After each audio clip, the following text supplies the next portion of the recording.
যুদ্ধবিরতি নিয়ে সৌদিতে যুক্তরাষ্ট্র ইউক্রেনের বৈঠকের দিনে কিয়েভের ড্রোন হামলায় কাঁপল রাশিয়ার মস্কো। মঙ্গলবার স্থানীয় সময় ভোরে রাজধানীতে ৯১টি ড্রোন নিয়ে ভয়াবহ এই হামলা চালায় জেলেনস্কি বাহিনী। এতে অন্তত ২ জন নিহত হয়েছেন, আহত হয়েছেন আরও ২ জন।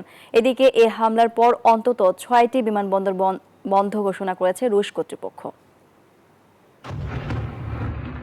ইউক্রেনের একের পর এক ড্রোনের আঘাতের শব্দে ঘুম ভাঙল রাশিয়ার রাজধানী মস্কোর বাসিন্দাদের।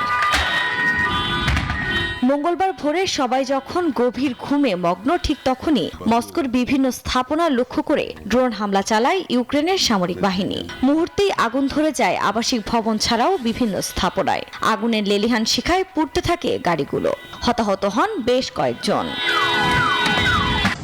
গণমাধ্যমের বরাতে জানা যায় প্রায় ১০০ ড্রোন আঘাত হেনেছে রাশিয়ার রাজধানীতে।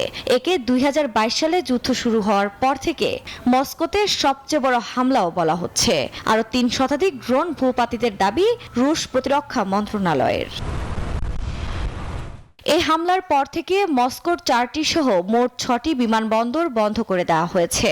পাশাপাশি নিরাপত্তার স্বার্থে গতিপথ পরিবর্তন করা হয়েছে বহু উড়োজাহাজের। যুদ্ধক্ষেত্রে বিপর্যয়ের কারণেই ইউক্রেন সন্ত্রাসী কৌশল অবলম্বন করছে বলে অভিযোগ মস্কোর।